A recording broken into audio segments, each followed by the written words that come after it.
ለገሃርን ሲያስቡ ምን ትዝ ይሎታል? የቀድሞውን የምድር ባቡር ጣቢያ ወይስ የተለያዩ የመዝናኛ ስፍራዎች? የአዲስ አበባ እምብርት በሆነችው ለገሃር ጊፍት ሪል ስቴት እየገነባ ስላለው ቅንጡ የመኖሪያ መንደር ሰምተዋል?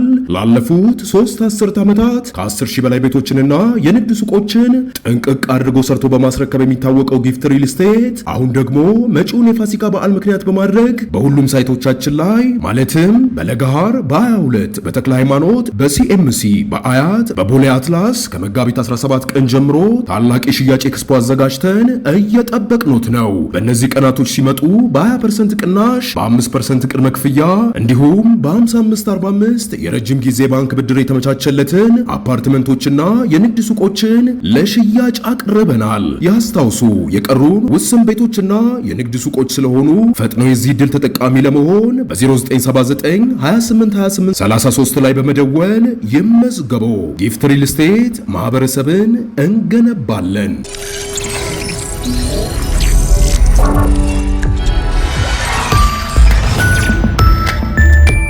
ጤና ይስጥልኝ። ይህ አዋዜ ነው። የዕለቱን ዋና ዋና ጉዳዮች እንመለከታለን። በላይ በቀለ ነኝ። የየመን ሁቲ ቡድን የኢራን ጦርነት በተጀመረ ልክ ባንድ ወሩ ዛሬ ሚሳኤል ወደ እስራኤል በመተኮስ ጦርነቱን በይፋ መቀላቀሉ ተነገረ። ሌሊቱን ከየመን ወደ እስራኤል ሚሳኤል መተኮሱን የእስራኤል ጦር አስታውቋል። የሁቲ ቡድን ወደ እስራኤል ሚሳኤል ከመተኮስ ባለፈ በቀይ ባህር የመርከቦች እንቅስቃሴን የሚተናኮል ከሆነ የመካከለኛው ምስራቅ ቀውስ ወደ ከፋ ደረጃ ሊሸጋገር ይችላል የሚል ስጋት አላቸው በርካታ ወገኖች። ኢራን በተመሳሳይ ሌሊቱን በፈጸመችው የሚሳኤል ጥቃት በማዕከላዊ እስራኤል አንድ ሰው ሲገደል በርካቶች መቁሰላቸውን ዘገቦች አመልክተዋል። ኢራን በሳውዲ አረቢያ ዋና ከተማ ሪያድ ባደረሰችው ጥቃት ቢያንስ 12 የአሜሪካ ወታደሮች መቁሰላቸው ተነግሯል። ሪያድ በሚገኘው የአሜሪካ ጦር ኃይል ጣቢያም በተፈጸመው በዚህ የድሮንና የሚሳኤል ጥቃት ከቆሰሉት መካከል 2 ወታደሮች በጽኑ መጎዳታቸውን ዘገቦች አመልክተዋል። ከአሜሪካ በኩል ስለ ጥቃቱ ማረጋገጫ አልተሰጠም እስካሁን። የሳውዲ ጦር ሌሊቱን በርካታ የባለስቲክ ሚሳኤል ማምከኑን ሲያስታውቅ በሶሪያ ዋና ከተማ ደማስቆ ፍንዳታዎች መሰማታቸውን የሀገሪቱ ቴሌቪዥን ዘግቧል። በሌላ ዜናም ጆርጅ ኤች.ደብሊው ቡሽ የተባለ ሌላም ግዙፍ የአሜሪካ የጦር መርከብ ወደ መካከለኛው ምስራቅ እያመራ መሆኑ ተሰምቷል። 80 ተዋጊ ጀቶች የተሸከመው የጦር መርከብ አሁን እየተካሄደ ያለውን የኢራን ዘመቻ ለማሳለጥ የተላከ መሆኑን የአሜሪካ መገናኛ ብዙሃን ዘግበዋል። 2 ሚሳኤል አምካኝና ደምሳሽ የጦር መርከቦች ቀደም ሲል ወደ አካባቢው መጓዛቸው ታውቋል። የተባበሩት አረብ ኤሚሬትስ አቡዳቢ የባለስቲክ ሚሳኤል ስብርባሪ በመውደቁ 5 የህንድ ዜጎች ጉዳት እንደደረሰባቸው ለማወቅ ተችሏል። በኢራን የተለያዩ ከተሞች የእስራኤል አሜሪካ ጥምር ኃይል በፈጸመው ድብደባ ሌሊቱን በጥቂቱ 5 ሰዎች ሲገደሉ በርካቶች መቁሰላቸውን አልጀዚራ ዘግቧል። ቁጥራቸው በውል ያልታወቀ ወታደራዊና መኖሪያ ህንፃዎች መውደማቸው ሲነገር የኢራን መንግስት እና አሜሪካም በኢንዱስትሪና በኒኩሌር ጣቢያ ላይ ጥቃት ከፈጸሙ ጦርነቱ ወደ ከፋ ደረጃ ይሸጋገራል ሲል አስጠንቅቋል። የአሜሪካው ፕሬዝዳንት ዶናልድ ትራምፕ በሌላ በኩል የኔቶ አባል ሀገራትን ዛሬም በድጋሚ መሳደባቸው ተሰምቷል። ኔቶን የወረቀት ላይ ነብር በማለት የዘለፉት ትራምፕ አሜሪካም መቼም ከጎኑ ልትቆም እንደማትችል ገልጸዋል። ኔቶ በዚህ ጦርነት ለአሜሪካና እስራኤል ተሰልፎ ድጋፍ መስጠት ሲገባው ክህደት ፈጸመብን ብለዋል በአሜሪካ ሚያሚ ባሰሙት ንግግር። ስለዚህ ኔቶ ለእኛ ካልቆመ እኛም ከዚህ በኋላ ግንኙነታችን ይቋረጣል ሲሉ አስጠንቅቀዋል። አብዛኞቹ የኔቶ አባል ሀገሮች አሜሪካና እስራኤል በኢራን ላይ ዘመቻውን ሲከፍቱ አላማከሩንም በሚል ነው በጦርነቱ ላለመሳተፍ የወሰኑት ተብሏል። የሰሜን አትላንቲክ ጦር ቃል ኪዳን ድርጅት ኔቶን ከመሰረቱ 12 ሀገሮች አንዷ ናት አሜሪካ። እንደ ፈረንጆቹ አቆጣጠር በ1949 ካናዳ፣ ቤልጅየም፣ ዴንማርክ፣ ፈረንሳይ፣ አየርላንድ፣ ጣሊያን፣ ሉክዘምበርግ፣ ሆላንድ፣ ኖርዌይ፣ ፖርቹጋል፣ ብሪታንያና ራሷም አሜሪካ። አሁን አጠቃላይ የሀገራቱ ማለትም የአባል ሀገራት ቁጥር 32 የደረሰ ሲሆን አባላት በየዓመቱ ከሚከፍሉት መዋጮ የአሜሪካ ድርሻም ከፍተኛ እንደሆነ ይነገራል። ይህ በእንዲህ እንዳለ የኢራን ጦርነት በሚቀጥሉት 2 ሳምንታት እንደሚጠናቀቅ ውጭ ጉዳይ ሚኒስትር የአሜሪካ ማለት ነው ማርኮ ሩቢዮ ገልጸዋል። በፈረንሳይ የተካሄደው የቡድን 7 ሀገሮች የውጭ ጉዳይ ሚኒስትሮች ስብሰባ ሲጠናቀቅ ሚኒስትሩ በሰጡት ቃል የጦርነቱ ዓላማዎች እየተሳኩ መሆናቸውንና ከተያዘላቸው ጊዜ ፈጥነው በመከናወናቸው እንደሆነ ገልጸዋል። የዩክሬን ፕሬዝዳንት ዜሌንስኪ በሌላ በኩል ኢራን በአሜሪካና እንግሊዝ ጦር ሰፈሮች ላይ ጥቃት እንድትፈጽም ድጋፍ እየሰጠች ነው በማለት ሩሲያን ከሰዋል። ዜሌንስኪ ለሪፖርተሮች በሰጡት ቃል ሩሲያም መካከለኛው ምስራቅ የሚገኙ የአሜሪካና እንግሊዝ ወታደራዊ ጣቢያዎችን እየሰለለች ለመሆኑ መረጃ እንዳላቸው ጠቅሰዋል። በመሆኑም ሞስኮ በስለላ ያገኘችውን መረጃም ለኢራን አሳልፋ እየሰጠች ነው ብለዋል።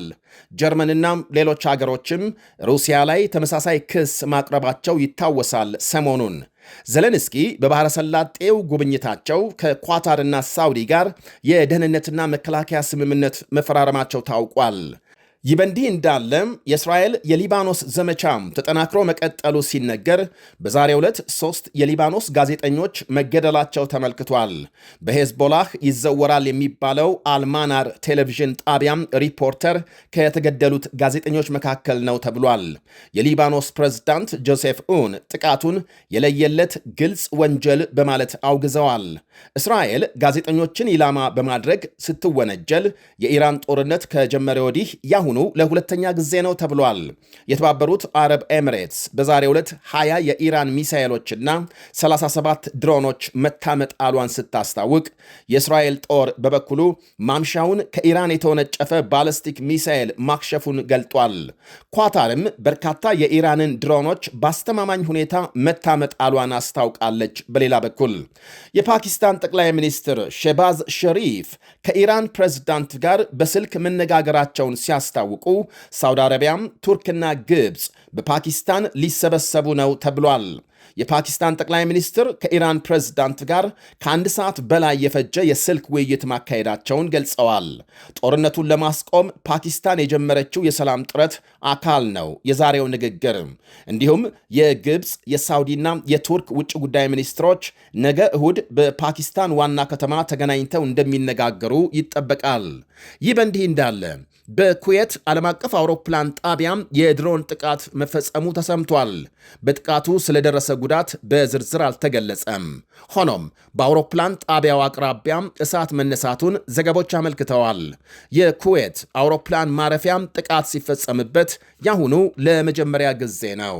1 ወር ባስቆጠረው በዚህ ጦርነት በኢራን በኩል እስካሁን ከ1400 በላይ ሰላማዊ ሰዎች መገደላቸው ይነገራል።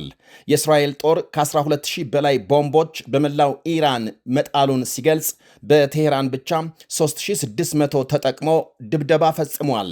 አሜሪካም እንዲሁ በመላው ኢራን ከ9000 በላይ ኢላማዎችን በመለየት ድብደባ መፈጸሟን ገልጻለች። አሜሪካና እስራኤል ኢላማ አድርገው ድብደባ የፈጸሙባቸው አብዛኞቹ ፖሊስ ጣቢያዎች፣ ወታደራዊና ሌሎች የፖሊስ ዩኒቨርሲቲዎች፣ የፖሊስ ዋና መስሪያ ቤት፣ የመጠለያ ቤቶች፣ የአብዮታዊ ዘብ ቤቶች እንዲሁም ኬላዎችና ሌሎች ተቋማት ይገኙበታል። ኢላማዎቹ ብዙ ጊዜ የሚገኙት ሰላማዊ ሰዎች በሚኖሩባቸውና እንቅስቃሴዎች በሚበዙባቸው አካባቢዎች ነው ይላሉ ዘገቦች። በኢራን ጥቃት ሲፈጸም የተመለከተ ነዋሪ በሰላማዊ ሰዎች መኖሪያ የሚፈጸሙ ድብደባዎች የመንግሥት ተቃዋሚ የነበሩትን ሁሉ ያስቆጣ ነው ሲል ገልጿል። ኢራን በበኩሏም በጦርነቱ የአሜሪካ አጋር በሆኑ የባሕረ ሰላጤው ሀገራት የሚገኙ አውሮፕላን ማረፊያዎች፣ ሆቴሎችን እንዲሁም የሰላማዊ ሰዎች መኖሪያዎችንና ሌሎች መሠረተ ልማቶችን ስታጠቃ ቆይታለች። ይህ አዋዜ ነው።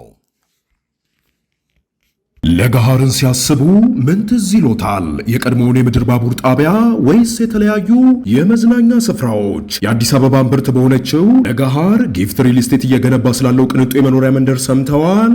ላለፉት 3 አስርት ዓመታት ከ10 ሺህ በላይ ቤቶችንና የንግድ ሱቆችን ጥንቅቅ አድርጎ ሰርቶ በማስረከብ የሚታወቀው ጊፍት ሪል ስቴት አሁን ደግሞ መጪውን የፋሲካ በዓል ምክንያት በማድረግ በሁሉም ሳይቶቻችን ላይ ማለትም በለገሃር በ22 በተክለ ሃይማኖት በሲኤምሲ በአያ በሀያት በቦሌ አትላስ ከመጋቢት 17 ቀን ጀምሮ ታላቅ የሽያጭ ኤክስፖ አዘጋጅተን እየጠበቅኖት ነው። በእነዚህ ቀናቶች ሲመጡ በ20% ቅናሽ፣ በ5% ቅድመ ክፍያ እንዲሁም በ55/45 የረጅም ጊዜ ባንክ ብድር የተመቻቸለትን አፓርትመንቶችና የንግድ ሱቆችን ለሽያጭ አቅርበናል። ያስታውሱ፣ የቀሩን ውስን ቤቶችና የንግድ ሱቆች ስለሆኑ ፈጥነው የዚህ ዕድል ተጠቃሚ ለመሆን በ0979 2828 33 ላይ በመደወል ይመዝገቡ።